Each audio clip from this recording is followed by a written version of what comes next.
नमस्ते। आज फिर मैं वैदिक गणित की सहायता से वर्ग निकालने की एक नवीन विधि के साथ आपके बीच उपस्थित हूँ। और आज की विधि है विचलन विधि। बहुत ही कमाल की विधि है और बहुत ही शीघ्रतापूर्वक इसकी सहायता से कम गणना करते हुए, कम से कम कैलकुलेशन करते हुए हम किसी ऐसी संख्या का वर्ग निकाल सकते हैं जो आधार संख्या के निकट हो। आधार संख्या की चर्चा मैंने जब मल्टीप्लिकेशन बताया था उस समय चर्चा की थी। थोड़ी सी चर्चा करता हूं।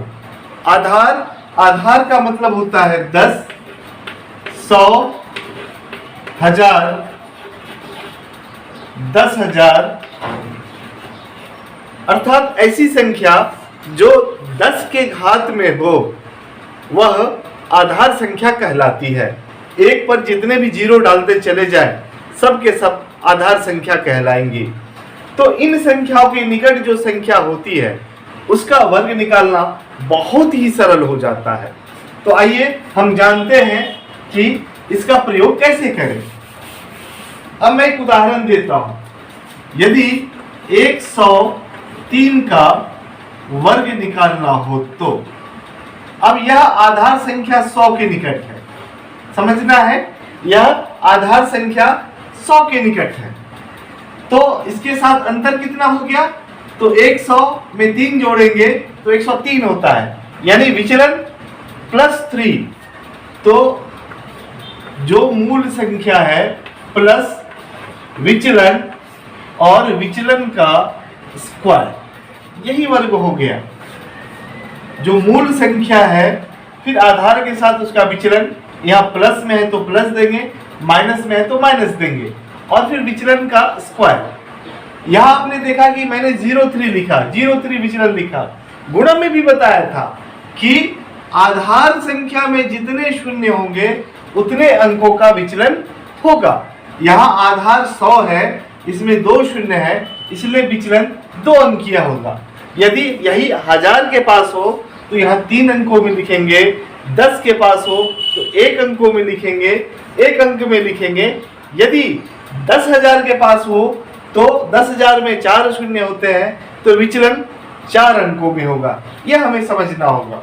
अब यह देखिए, यह 103 जोड़ 3 106 और यह 3 का स्क्वायर 9। तो 103 का स्क्वायर हो गया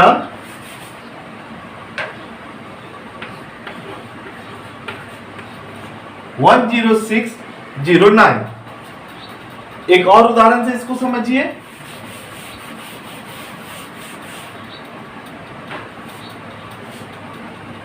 वन 107 का स्क्वायर, यह हो जाएगा 107 प्लस 07 का स्क्वायर। अब यह हो जाएगा 107 और 7 114, और ये 7 का स्क्वायर 49। चूंकि यहाँ हमें स्क्वायर 2 अंकों में मिलता है इसलिए हमें 0 लगाने की आवश्यकता नहीं है। तो 107 का स्क्वायर 11449। आपने देखा कितना कमाल हो गया। अब यही कोई संख्या आधार संख्या से छोटी हो तो, जैसे 97 का स्क्वायर।